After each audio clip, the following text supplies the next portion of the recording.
A biblical worldview seminar is always about applying the Lordship of Christ to all areas of life.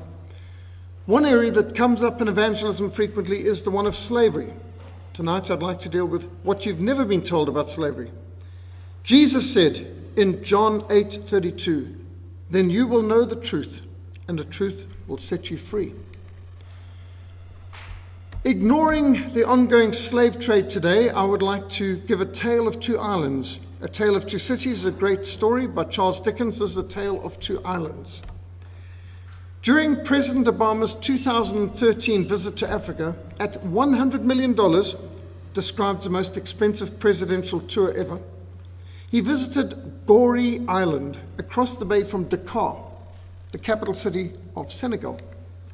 There he was photographed at the slave fort's famous door of no return. Obama was quoted as saying, "This is a testament to when we are not vigilant in defense of human rights, what can happen?"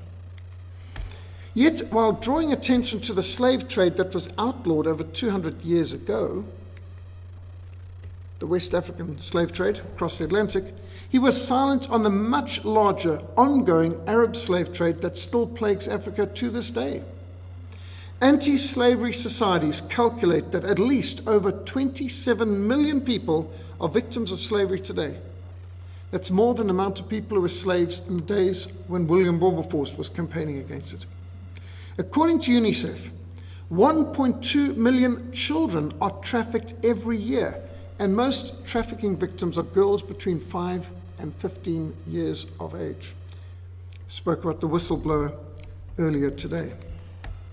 Many of the governments who enjoy most favored nation status with the United States are actually involved in this modern slave trade.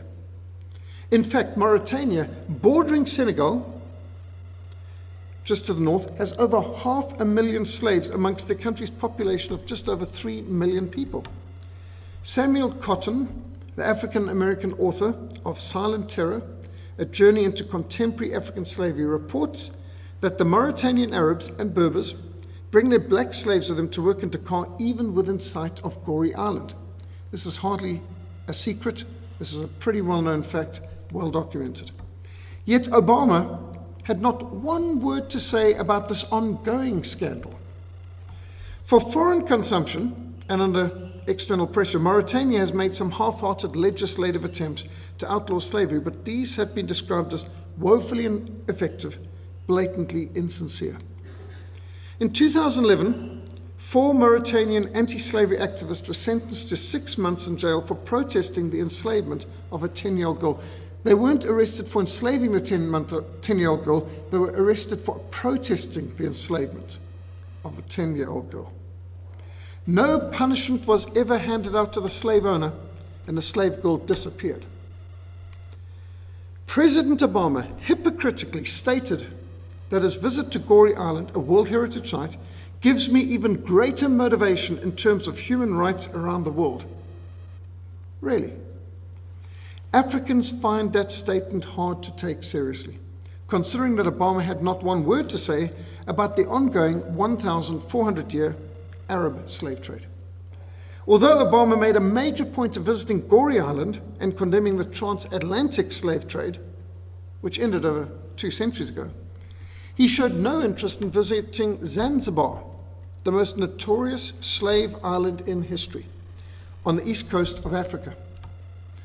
Notice this is a map of medieval, Middle Ages, slave routes, all across the Sahara, all the way across East Africa, up the Nile, up the Red Sea, even into the Persian Gulf, Indian Ocean, and so on. Although Obama's second state visit to Africa was Tanzania, he never ventured near the island of Zanzibar, although over 20,000 African slaves were processed every year through them. Now just have a look for a moment at this picture. This is a classic picture of how the camera never lies.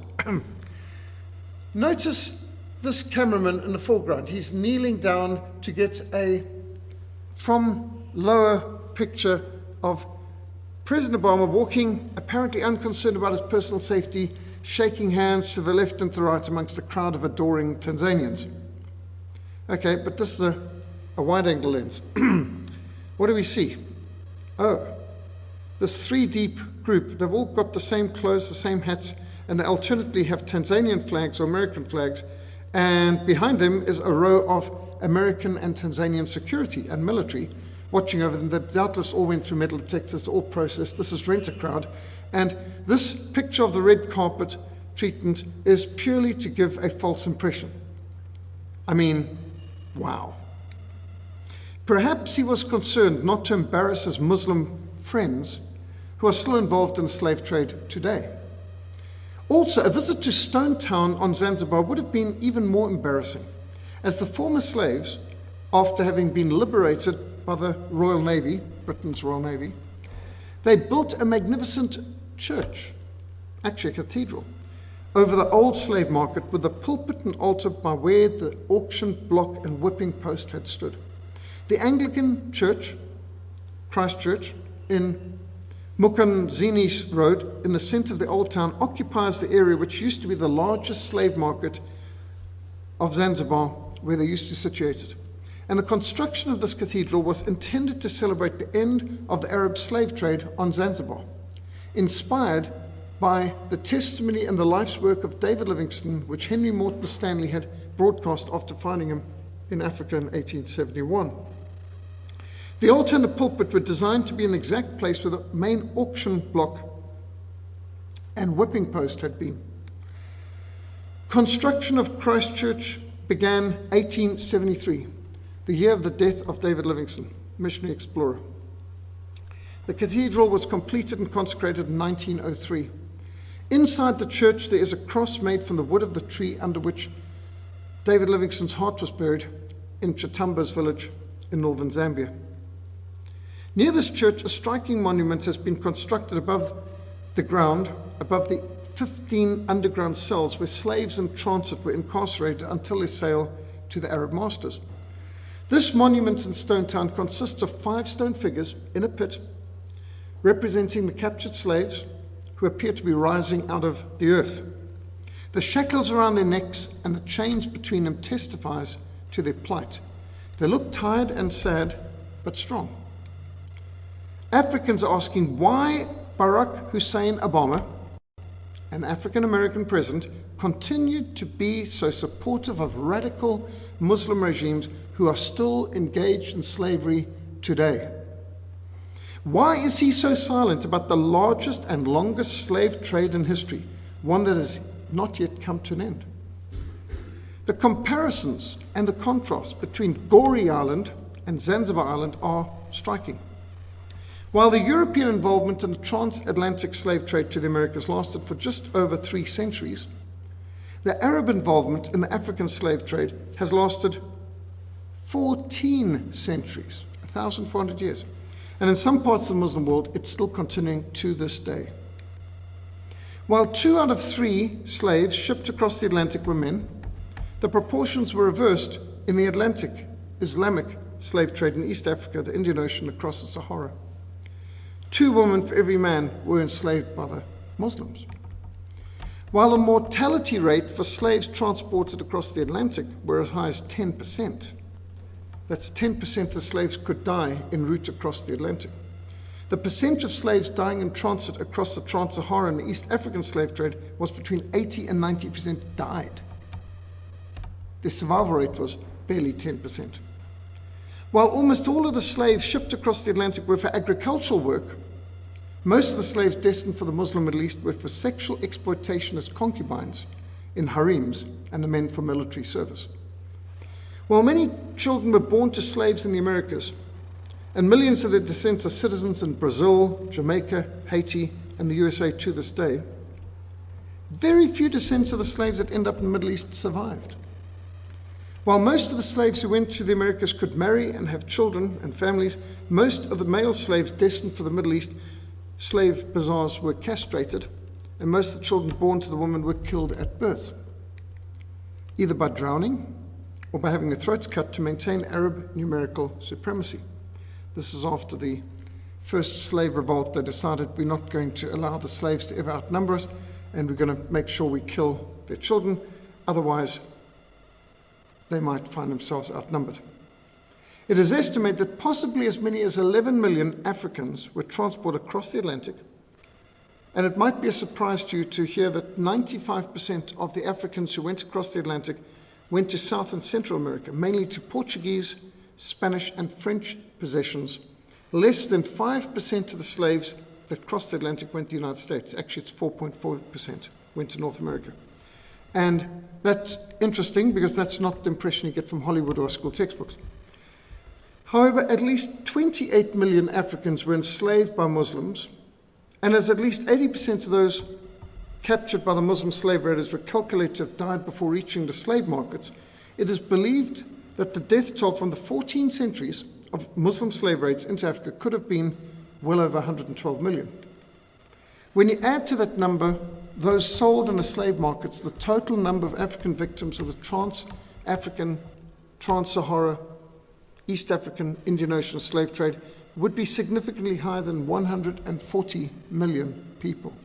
140 million. While Christian reformers spearheaded the anti-slavery abolitionist movements, with Great Britain mobilizing the Royal Navy throughout the 19th century to intercept slave ships, set the captives free, there's no comparable opposition to slavery within the Muslim world. We had a contribution to producing this book, The Royal Navy versus the Slave Raiders, Slave Traders, Enforcing Abolition at Sea. One of the most extraordinary achievements in history when a country mobilized their navy for nearly a century to set captives free. Absolutely phenomenal. While Britain outlawed the slave trade in 1807, and the 8 main powers of Europe outlawed the slave trade in the Congress of Vienna in 1815, Saudi Arabia and Yemen only outlawed the slave trade in 1962. That's in my lifetime. And Mauritania only outlawed it in 1980.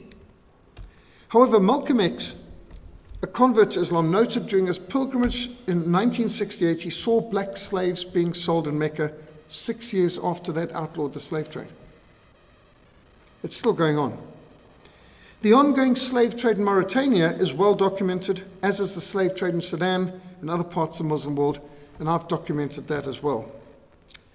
Apparently, these inconvenient facts did not merit US President Barack Hussein Obama's attention. And rather than using his visit to Africa as an opportunity to draw attention to the ongoing slave trade, like in Sudan, Mauritania, he was satisfied with sermonizing about the need to be vigilant in defense of human rights on what ended over 200 years ago.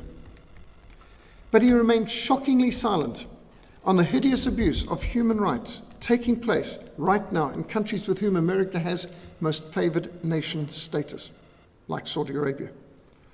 Those who want to know the rest of the story, which apparently Obama and much of the mass media and Hollywood would prefer to ignore, I produced Slavery, Terrorism, and Islam, the historical roots and contemporary threat, to expose the shocking facts.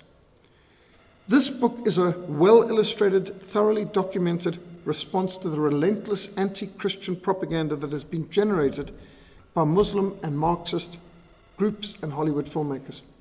As Karl Marx declared, the first battlefield is the rewriting of history. It's so important to know the past. Slavery, Terrorism, and Islam, the historical roots and contemporary threats has already gone through 3 editions and 5 printings. The first one earned me a death threat, fatwa, all kinds of death threats, and as a result, I produced the second edition. It was double the size, and the third edition, it was treble the size, and I thought, if they appreciate so much, we're going to keep increasing it.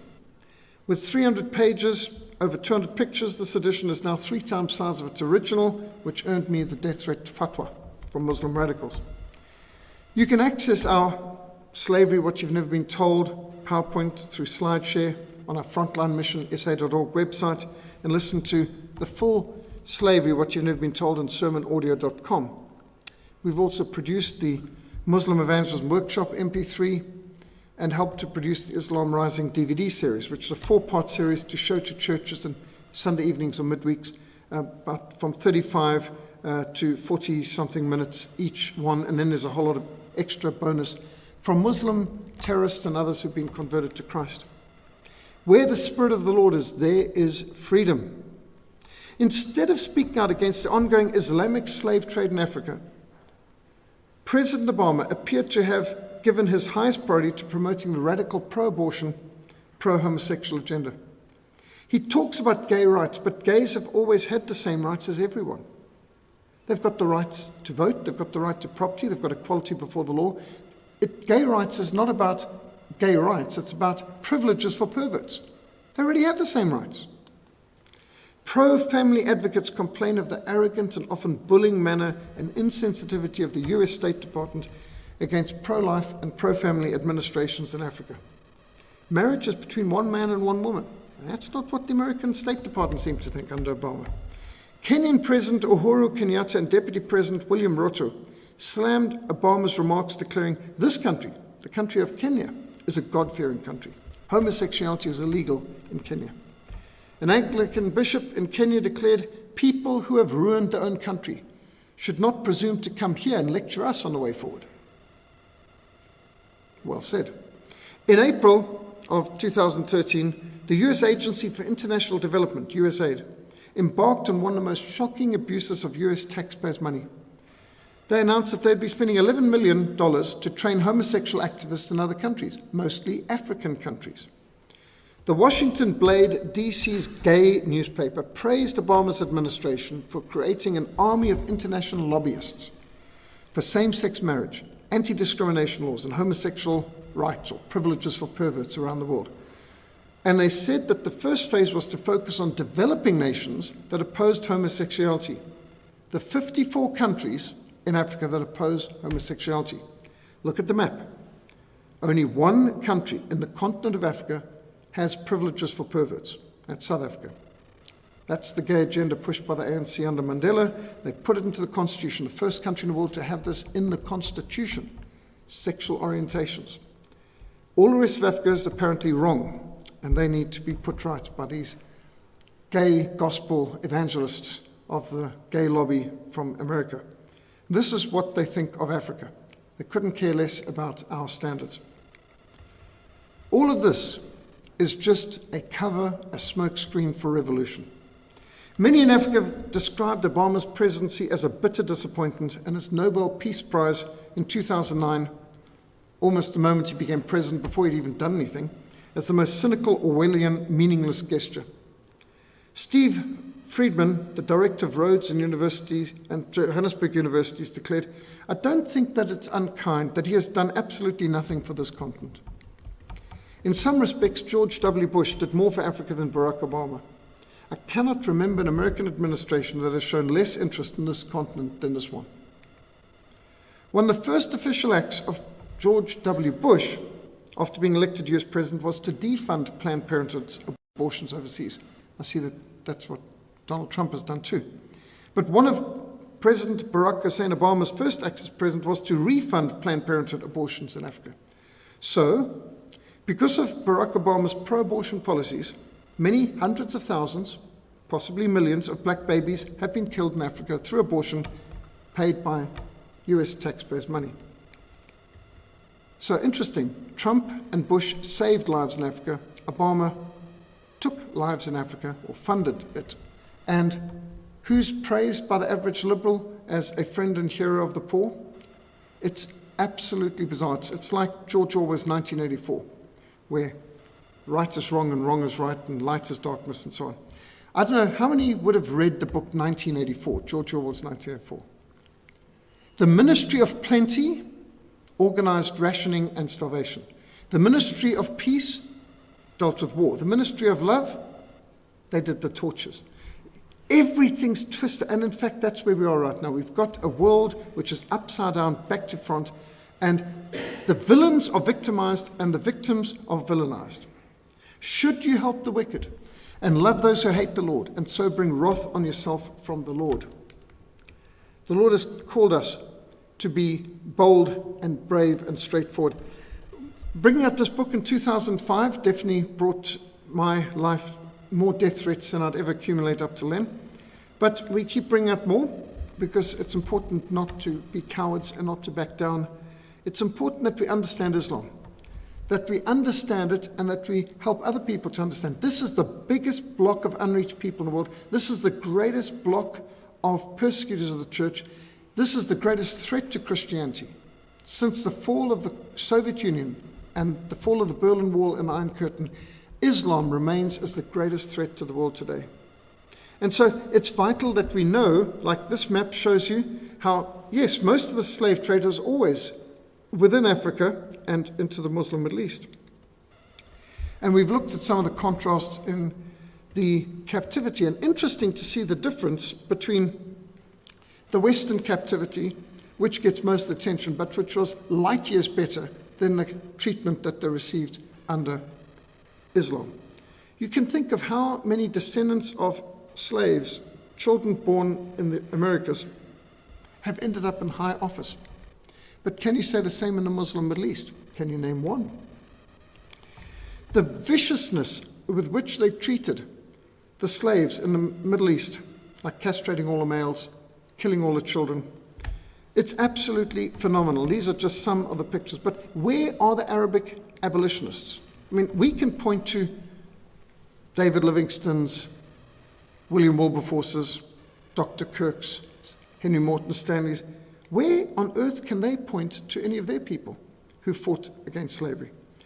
Nearly 100 years after President Abraham Lincoln issued the Emancipation Proclamation in America, and 130 years after all slaves within the British Empire were set free by parliamentary decree, Saudi Arabia, Yemen, and Mauritania in 1980 begrudgingly removed slavery from their statute books, even though this was only because of international pressure, and plainly it wasn't true because they still do it there anyway.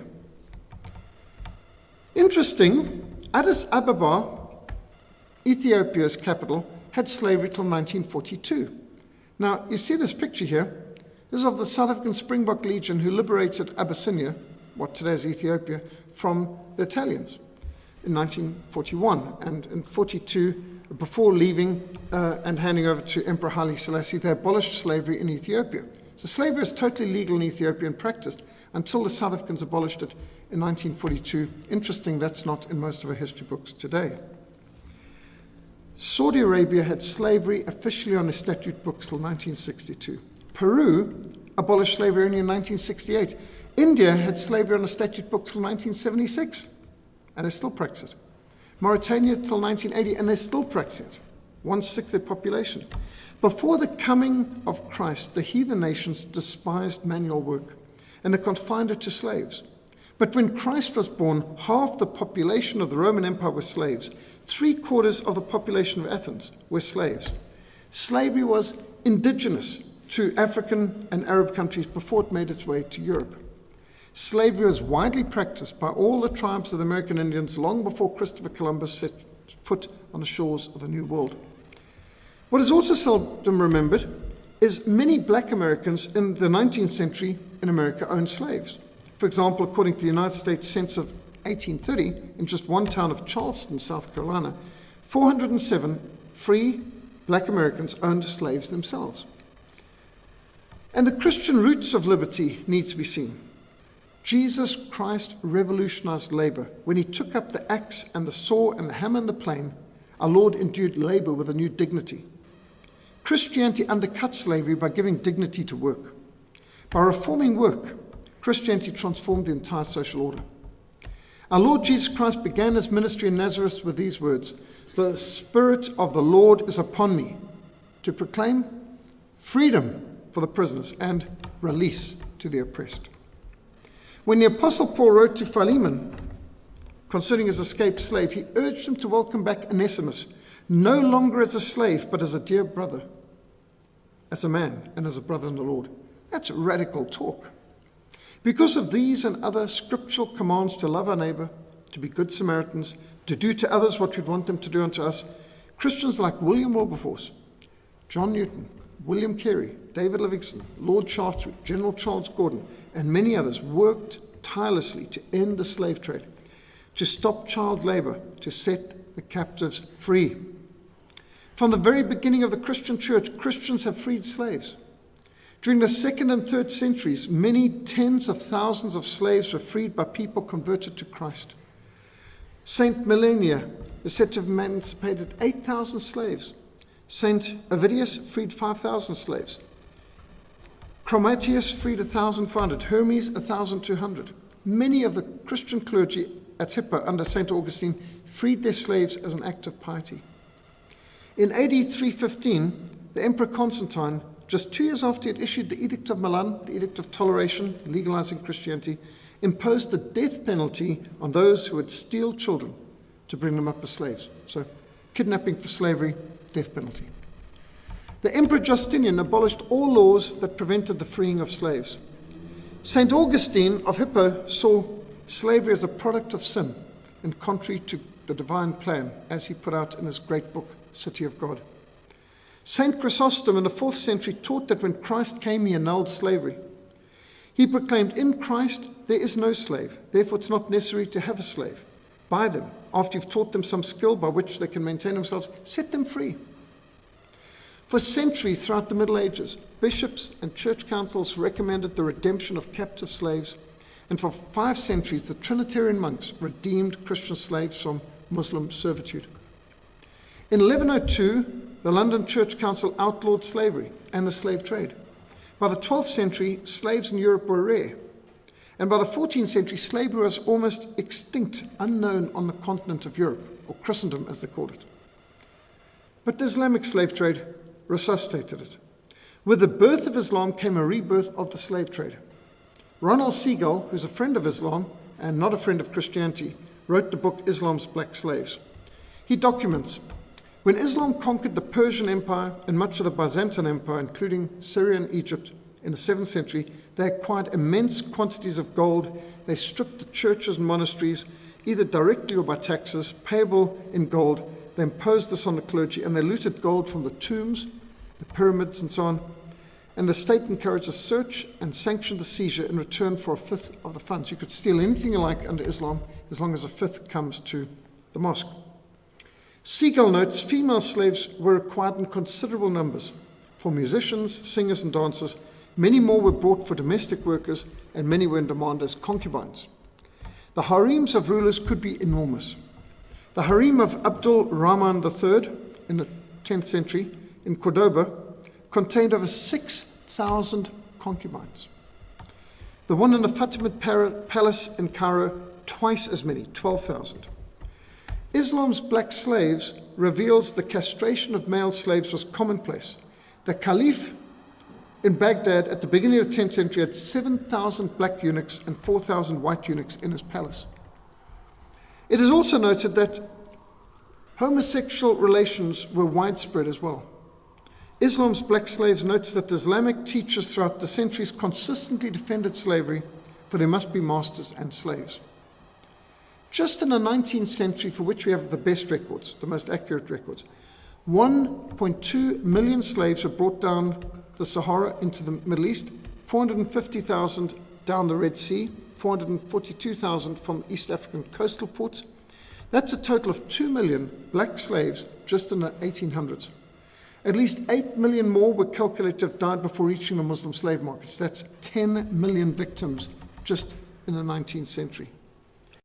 Islam's black slaves records in the 1570s, a Frenchman visiting Egypt found many thousands of blacks on sale in Cairo on market days.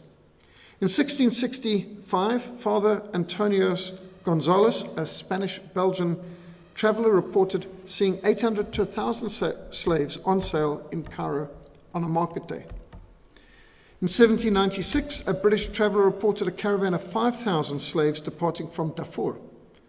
In 1838, it was estimated that 10,000 to 12,000 slaves were arriving in Cairo each year. Just in the Arabic plantations off the east coast of Africa on the islands of Zanzibar and Pemba, there were 769,000 black slaves registered. In the 19th century, the East African black slave trade included 347,000 slaves shipped to Arabia, Persia, and India, 95,000 slaves shipped to the Arab plantations in the Mascarmi Islands. One caravan with 3,000 proceeding from the coast in East Africa lost 2/3 of their number due to starvation, disease, and murder. In the Nubian desert, one slave caravan of 2,000 slaves literally disappeared as every slave died. Here's an eyewitness account from Captain Leon of the Royal Navy in 1818. He reported that the al-Makani in Tripoli waged war on all its defenseless neighbors and annually carried off 4,000 to 5,000 slaves, a piteous spectacle. The poor, oppressed beings were, many of them, so exhausted as to be scarcely able to walk. Their legs and feet were much swelled, and by their enormous size, they formed a striking contrast with their emaciated bodies. They were all borne down with loads of firewood. Even poor little children were worn to skeletons by fatigue and hardships. They were obliged to bear their burden, while many of the inhuman masters, with dreadful whips suspended from the waist. All the trader speaks of slaves as farmers do of cattle. The defenseless state of the Negro kingdoms to the southward are temptations too strong to be resisted. A force is therefore annually sent to pillage these defenseless people, to carry them off as slaves, to burn their towns, to kill the aged and infants, to destroy their crops, to inflict upon them every possible misery. All slavery is for an unlimited time. None of the owners ever moved without their whips, which were in constant use. Drinking too much water, bringing too little wood, or falling asleep before the cooking was finished was considered nearly capital crimes. It was in vain for these poor creatures to plead the cause of being tied. Nothing could withhold the application of the whip. Records from Morocco in 1876 show the market prices for slaves varied from £10 to £30. Female slaves comprised the majority of sales, with attractive virgins fetching £40 to £80. Reported that a considerable majority of the slaves crossing the Sahara were destined to become concubines in North Africa, the Middle East, and occasionally further afield.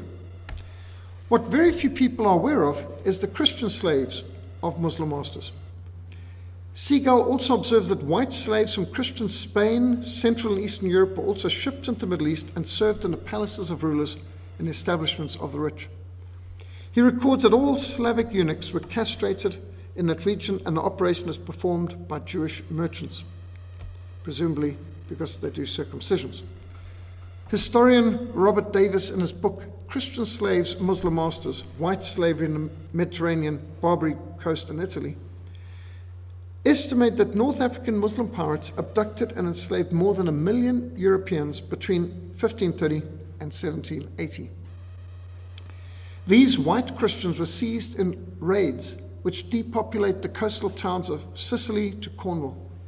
Thousands of white Christians in coastal areas were seized every year to work as galley slaves, laborers, concubines for Muslim slave masters in what today is Morocco, Tunisia, Algeria, and Libya. Villages and towns on the coast of Italy, Spain, Portugal, France were the hardest hit. But the Muslim slave raiders also seized people as far afield as Britain, Ireland, and Iceland. They even captured 130 American seamen from ships which they boarded in the Atlantic between 1785 and 1793. Do you know the biggest budget of the first two American administrations, now we're talking about George Washington and John Adams, was paying bribes to Muslim pirates not to seize American seamen. It comprised 80% of the federal budget, and it was Thomas Jefferson who ended that practice by launching the Marines across to the shores of Tripoli to burn their ships and set free the captives. According to one report, 7,000 English people were abducted between 1622 to 1644, many of them ship crews and passengers, but the corsairs, or Barbary pirates, also land on unguarded beaches at night to snatch the unwary. Almost all the inhabitants of Baltimore in Ireland were captured in 1631 under the worthless rule of King Charles I, who didn't do anything to protect his people. There were other raids in Devon and Cornwall. Many of these white Christian slaves were put to work in quarries, building sites and galleys, and endured malnutrition, disease, and mistreatment at the hands of their Muslim slave masters. Many of them were working for public works like building harbors. Almost everything in North Africa was built by white European Christian slaves. Female captives were sexually abused in palace harems. Others were held as hostages and bargained for ransom. The most unlucky ended up stuck and forgotten out in the desert in some sleepy town such as Suez, or in the Turkish Sultanate galleys, where some slaves rode for decades without ever setting a foot on shore. Professor Davies calculates that up to 1.25 million Europeans were enslaved by Muslim slave raiders between 1500 and 1800 in those 3 centuries. And this is what most people forget, is that's why Europe got involved in Africa, to stop the slave raids from Algeria and Morocco and Tunisia and Libya. They first took the ports and then a bit further, and it just led into trying to suppress the slave threats. It is extraordinary that, considering that less than 5% of all transatlantic slaves ended up in North America, that the vast majority, if not all, the books, films, articles concerning the slave trade concentrate only on the American involvement in the slave trade. One good film on this is Amistad, which has a very powerful gospel presentation and ends with an extremely uplifting Royal Navy raid on a slave port and setting the captives free. It's as though slavery was a uniquely American aberration. That's the impression you get from Hollywood and the school textbooks. However, the vastly greater involvement of Portugal and Spain and France seems to be largely ignored. Why? Because they're Catholic? Even more so, the far greater and longer-running Islamic slave trade to the Middle East has been ignored so as to make it one of the best-kept secrets of history. We tend to focus on what happened in North America because the United States would ultimately fight a war, in part over slavery, and because of the enormous and vocal American opposition to slavery. But this was in sharp contrast to the indifference that most Muslims and Europeans have evidenced towards it. Same thing with abortion. You might get the impression that America is the biggest abortion state in the world, but Russia aborts about 7 million a year. At least it did under the Soviet Union, maybe less now. China aborts about 60 million a year. And so one tends to forget that the reason why we hear about the American slave trade and the American abortion rate is because they're the main ones fighting it and publicizing it because they're opposing it. And the others who don't care, you don't hear about it in the communist Muslim world because they do it without a peep of opposition. In fact, as the president of Benin pointed out some years ago, everyone in Africa is a descendant of those who were both victims of the slave trade and descended from slave traders, slave raiders themselves. It is a fact of history that almost every tribe in Africa, I should say every tribe, but maybe there's a tribe we don't know about, practiced slavery.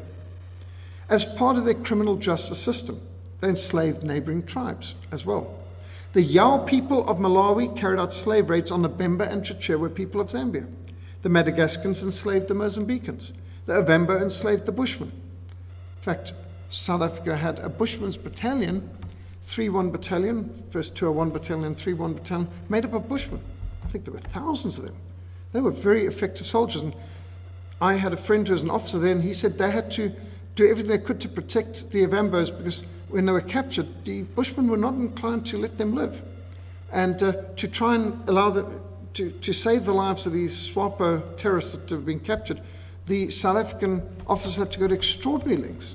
And they weren't always successful because the Bushmen have been hunted like wild animals for sport and abused and oppressed and exploited and enslaved for centuries. And when the war came, they saw this as an opportunity. Join the South African Army, get back at the Ovemba. The Matabele enslaved the Shona people. The Congolese tribes enslaved the Pygmies and still do. In Lwaziland, eastern Zambia, the paramount chief of the Barotse only abolished slavery in 1906.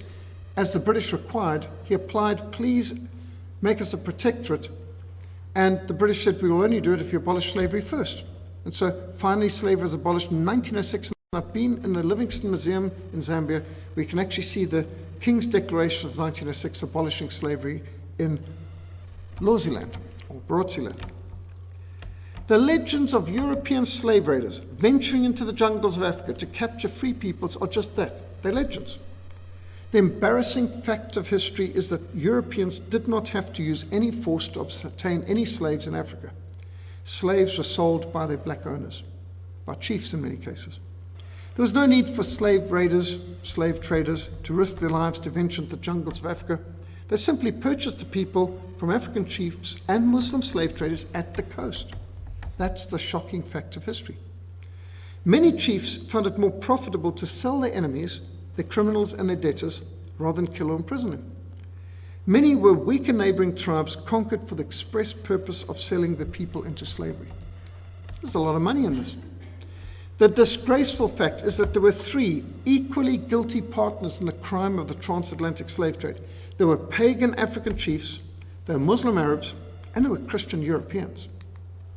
Mostly, African chiefs sold their own people or engaged in wars or slave raids against neighboring tribes to capture victims for this trade. Often, professional Arab slave traders provided the victims. The Middle Passage transported slaves to the West Indies. Here the slaves are sold and the ships are loaded with spice and rum and molasses and sugar. And the third leg of the journey was the return to England. So this is what they called the Triangular Passage. Or there was the first passage in England, they loaded up manufactured goods, went to Africa. Second passage was from Africa to West Indies, where the slaves were transported. That's the Middle Passage. That's what the English people didn't see. And then the English people saw the sugar, cotton, and tobacco coming back from West Indies. So as far as they could see, we make manufactured goods and we get back sugar, cotton, and tobacco. The average European on the streets were kept in the dark as to what was actually happening on the Middle Passage. Until in 1785, Thomas Clarkson's landmark book, Slavery and the Commerce in the Human Species, was first published in Cambridge. And that launched William Wilberforce's war against slavery. On Sunday, 28th of October, 1787, William Wilberforce wrote in his diary, "Almighty God has set before me two great objectives, the suppression of the slave trade and the reformation of society." For the rest of his life, William Wilberforce dedicated his life as a Member of Parliament to opposing the slave trade and working for the abolition of slavery throughout the British Empire and beyond. On the 22nd of February, 1807, 20 years after he first began his crusade, in the middle of Britain's terrible war with France, Wilberforce and his team's labours were rewarded with victory by an overwhelming 283 votes for and 16 against. The motion to abolish the slave trade was carried in the House of Commons. The parliamentarians leapt to their feet with great cheers and gave Wilberforce the greatest and most emotional ovation ever seen in British history. William bent forward in his seat, his head in his hands, tears of gratitude streaming down his face. In 1809, the British government mobilized its navy to search suspected slave ships, even foreign vessels on the high seas. In 1810, the British Parliament declared slave trading a felony punishable by 14 years hard labour. In 1814, the British representative at the Congress of Vienna insisted on the abolition of the slave trade being included in the international treaty. The obstructionism of some was swept aside when Napoleon returned from Elba and proclaimed the abolition of the slave trade, no doubt a bid to earn British favour. In that, Napoleon failed, but when Louis XVIII was restored by British arms at Waterloo, British and German arms actually, he had no choice but to confirm Napoleon's gesture and to bow to British pressure. And so a declaration of the 8 powers of Europe, including Russia and Sweden and Prussia or Germany, France, Netherlands, Austria, and Great Britain, to abolish the slave trade as swiftly as possible. This was annexed to the final treaty of the Congress of Vienna, 9th of June, 1815. So Europe abolished the slave trade in 1815. That, by the way, is over 200 years ago. In 1825, Britain passed a bill making slave trading punishable by death. Finally, just 3 days before William Wilberforce died, by an act of Parliament in 1833, the British abolished slavery itself, setting all 700,000 slaves in the British overseas territories, mostly Jamaica, free. Wilberforce's lifetime campaign was now fully successful. Thank God that I've lived to witness the day in which England is willing to give £20 million sterling for the abolition of slavery. Within 3 days he died rejoicing. And that's just some of the story. There's a whole chapter on William Wilberforce, missionary to Parliament, in the greatest century of missions. In the history of European morals, they suggest that the unwary, unostentatious, glorious crusade of England against slavery may probably be regarded amongst the 3 or 4 perfectly virtuous pages comprising the history of nations. That never before had a nation given so much of its blood and treasure to set total strangers free in other countries. The abolition of slavery is one of the great turning points in history, and the long, vigorous crusade of the Royal Navy throughout the 19th century against the slave trade ranks as one of the most extraordinary, unselfish applications of national policy ever seen in the history of nations. That's a pirate ship going up and the bombarding of Tripoli, and Admiral Peregrine finding that there's nothing the Muslims respect more than strength. There's nothing they despise more than weakness. Where the Spirit of the Lord is, there is freedom. During Livingston's travels, he exposed another slave trade. While the Royal Navy was defeating the slave trade in the Atlantic, the East African slave trade was increasing. It was missionary explorer Dr. David Livingstone whose graphic descriptions brought the ravages of the East African slave trade to light.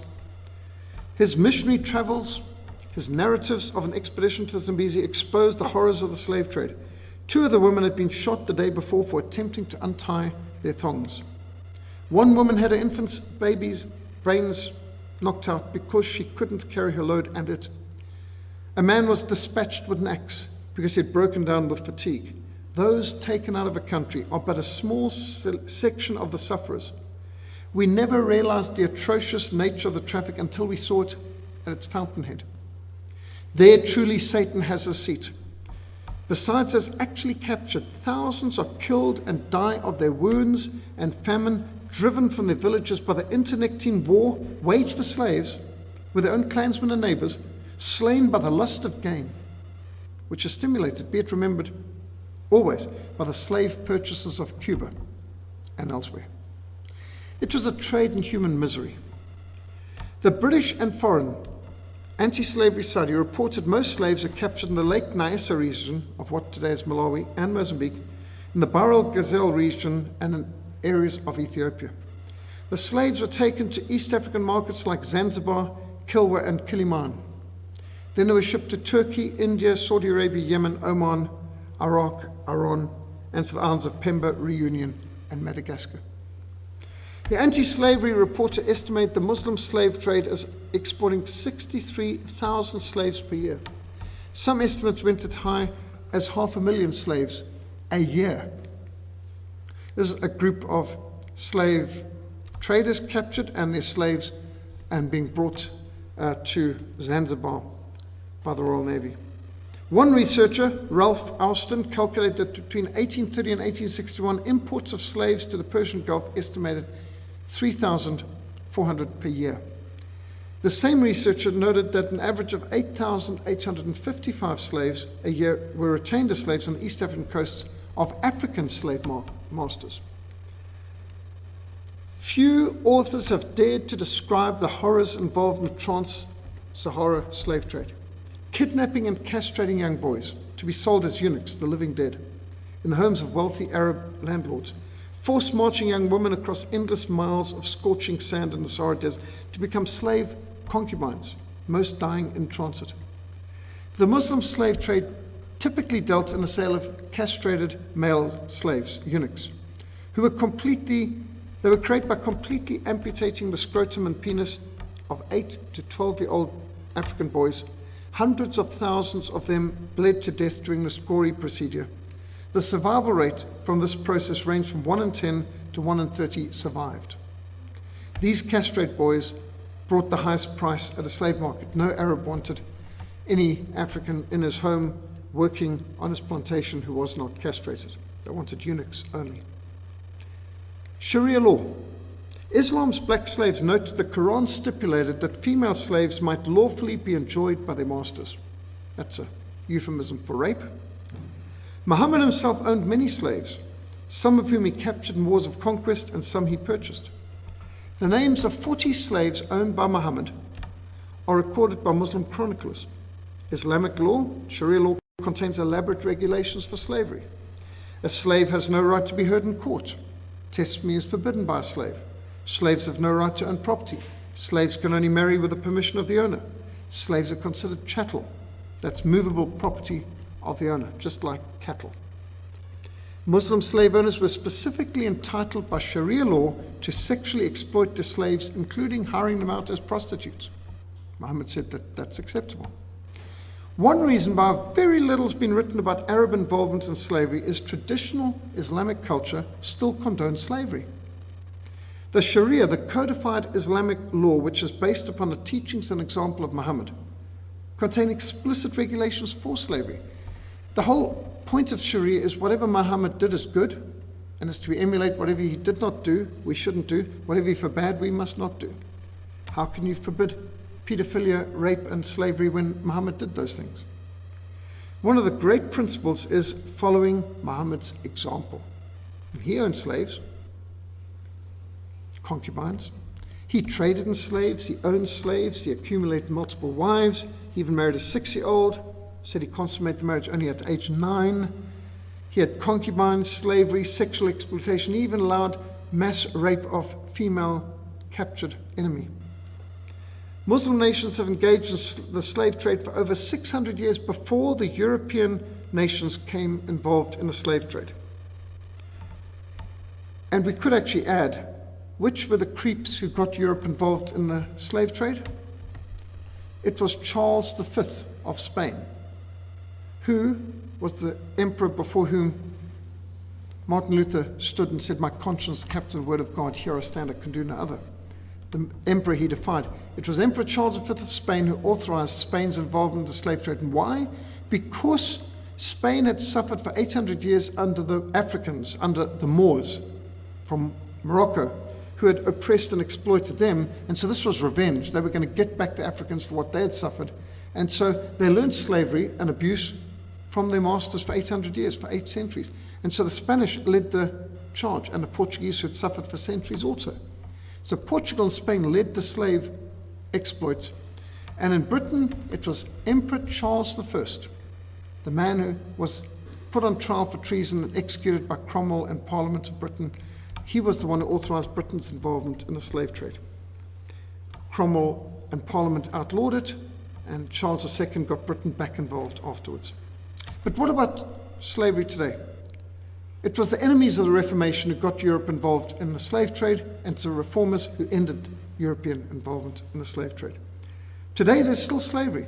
We've documented in Sudan. The Chinese are doing a lot of slavery. You look at what's going on in Chinese plantations in Africa. Over 200 years after the British outlawed the slave trade in 1807, slave raids and the sale of slaves in Muslim markets continues in countries like Sudan. We've got it on our films on Sudan, where people like Baroness Caroline Cox went with journalists into the slave markets, bought slaves, and set them free. And then even gave money to journalists and said, go into the market, buy the slaves, of course, set them free afterwards, to prove to the journalists that slavery takes place in Sudan. It's been well documented. There are persistent, credible reports that slavery persists in Saudi Arabia, even that slaves from Sudan are ending up in Saudi Arabia. Recently, former slave from Nuba Mountains in Sudan, Mende Nazir, had her autobiography, Slave, My True Story, published. Mende was captured in 1992 in the Nuba Mountains. She was made a slave to a rich family in Khartoum, and then in 2002 to a Sudanese diplomat who took her to London. Imagine the audacity of taking your slave to London in the 21st century. She escaped, she sought political asylum, she's published a book, Slave, My True Story, pretty up to date. So, although the Old Testament provided slavery for criminals and insolvent debtors, kidnapping and enslaving law-abiding people incurred the death penalty. Exodus 21:16, anyone who kidnaps another and sells him or has him when he is caught must be put to death. Slave trading, kidnapping for the slave trade got you the death penalty under Old Testament law. When people say, but the Bible allows slavery, they must understand. The slavery allowed in the Bible was a criminal justice system for debtors and criminals, people who did property crimes, and it was for a limited period of time. They had to be released after 7 years and so on. So it's not the same thing. And if you struck them so that they lost a tooth or an eye, then they had to be set free. You owned his labor, you did not own his body. And so what was tolerated in the Old Testament was for the criminal justice system, which is actually not as brutal as our prison system, where we put people who might be a fairly minor criminal in with major criminals, and they get brutalized, and they get cross-trained and they come out worse than they went in. Our prison system's worse than slavery. The New Testament expressly forbids both the slave trade and slavery itself. 1 Timothy 1:9-10. The law is made not for the righteous, but for lawbreakers, for those who kill their fathers or mothers, for murderers, for adulterers, for perverts, for slave traders, for liars and perjurers. So their slave traders are smack in the middle of the worst scum of the earth. Galatians 3:28 says, neither Jew nor Greek, slave nor free, you're all one in Christ Jesus. You are to love the Lord your God with all your heart, with all your soul, with all your mind, and with all your strength, and you're to love your neighbor as yourself. You will know the truth, and the truth will set you free. Where the Spirit of the Lord is, there is liberty. Proclaim liberty throughout the land. So, all of this that I've given is found in our Slavery, Terrorism, and Islam book. Any questions, comments, complaints, or criticisms?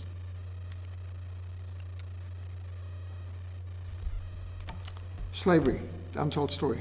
Questions?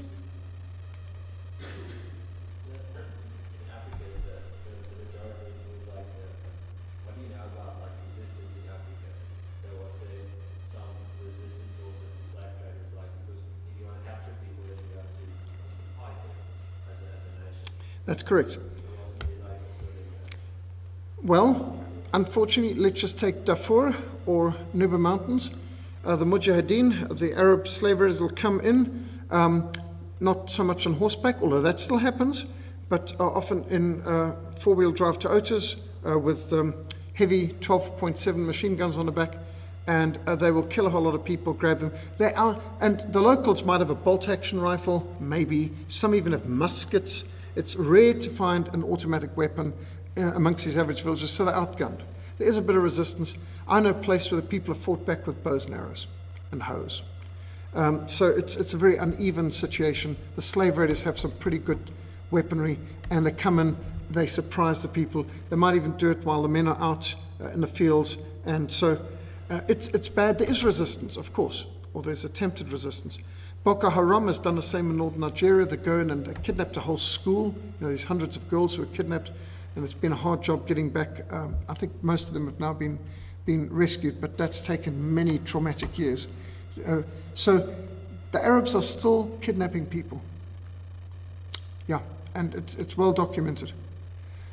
Here we've got 3 different films on Sudan we put in one DVD, and in the first one, Sudan Hidden Holocaust, the 55 minutes, it's got Baroness Caroline Cox and others freeing slaves and seeing the slaves and the trading taking place. And it's just staggering that this can still be going on, 21st century. But the outrageous thing is that these politicians like Obama don't want to talk about it. I mean, how much courage does it take to walk up and kick a dead dog? And they want to kick dead dogs. They're happy to condemn apartheid, colonialism, but they won't say anything about the present Islamic slave trade, the real threats of today. Human trafficking in our own country, things like that. They won't deal with the real issues. They won't deal with Marang diamond mines, blood diamonds in Zimbabwe. That's real. Why deal with that? What's going on in the Congo? Let's rather just talk about things that ended centuries ago. Much safer. That's like having the courage to kick a dead dog. Any other comments or questions? Yes? So what is our response to this great injustice that still goes on as Christians? What is our response? Like, what do we do? What do we do? Thank you. Perfect question. There are 4 eyes. I think the ideal thing is to look at the book of Nehemiah. Nehemiah saw a great problem.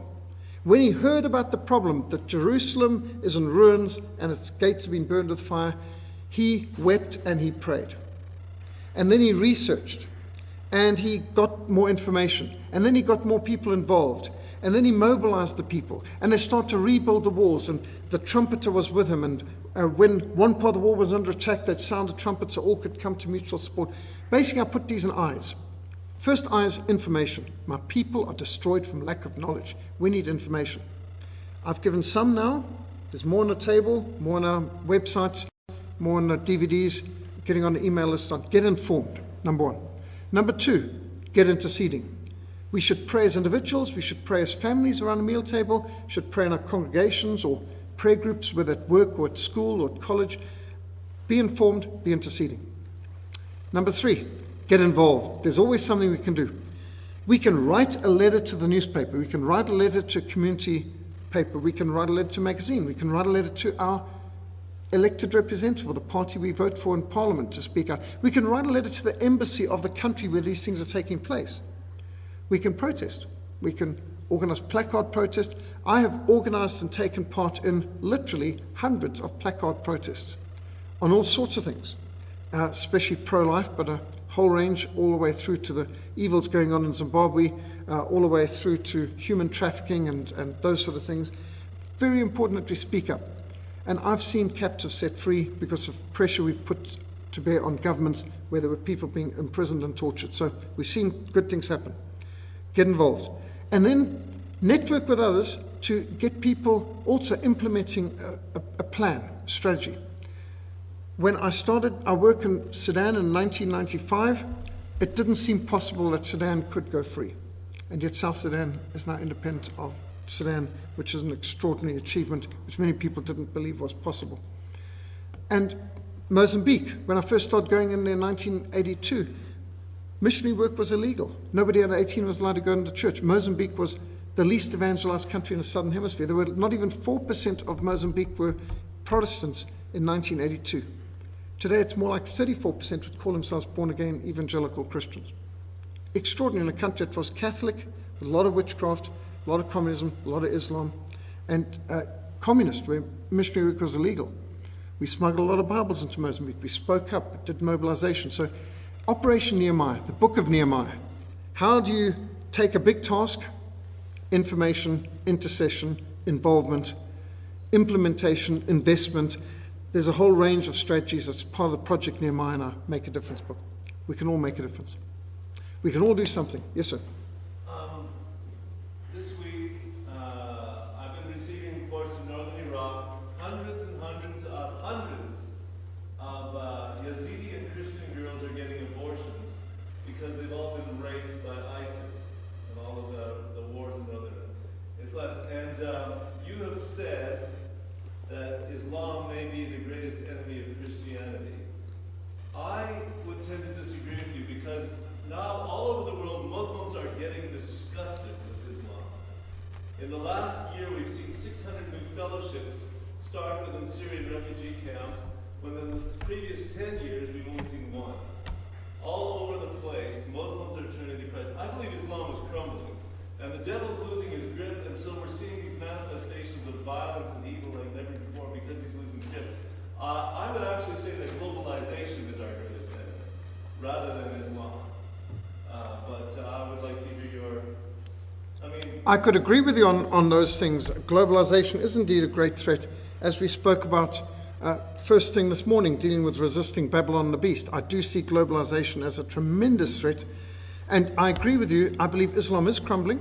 I don't believe it can survive freedom, can't survive scrutiny.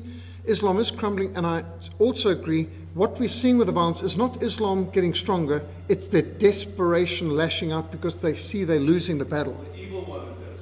Yeah. Exactly.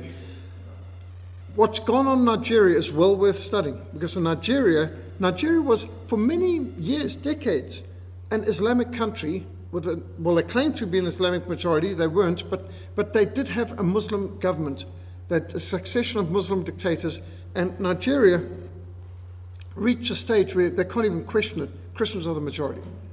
And so the 12 northern states out of 36 states in Nigeria have Sharia law. They're persecuting Christians. The violence of Boko Haram, just to give you a statistic, between the year 2010 and the year 2015, in those 5 years, 1,000 churches were attacked by Boko Haram in northern Nigeria, with 17,000 Christians killed.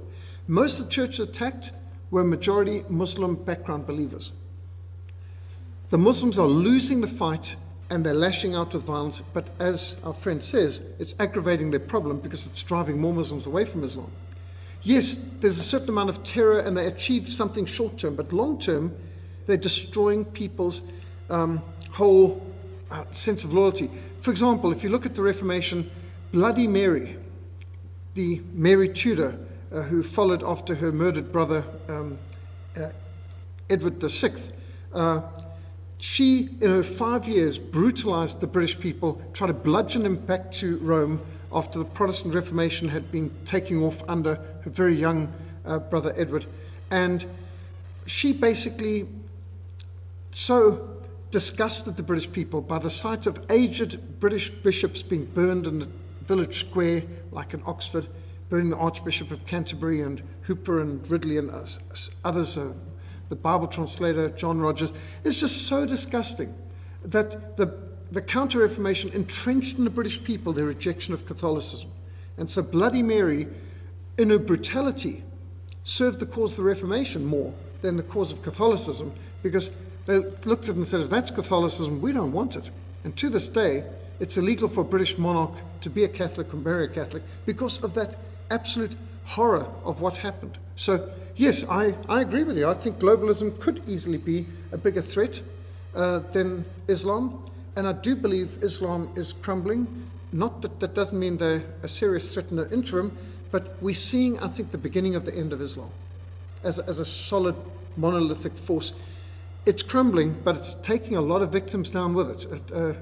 Make no mistake, we've got to know our enemy and be involved. But this is not the time to back away. This is the time to get involved in Muslim evangelism, because Muslims are disillusioned, confused, angry, frustrated, afraid. I mean, there's a whole lot of things. Quite right. Thank you, sir. Anything else?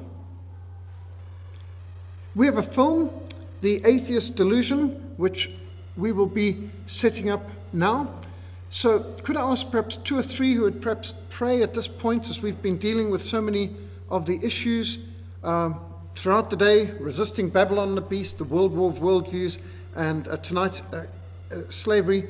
Of course, it would be nice to say, praise God, William Wilberforce won the battle, slavery's been abolished, we haven't had slavery for 200 years, but sadly that's not true. He won a great battle, but it's back, and it's got to be beaten again with the same kind of dedication.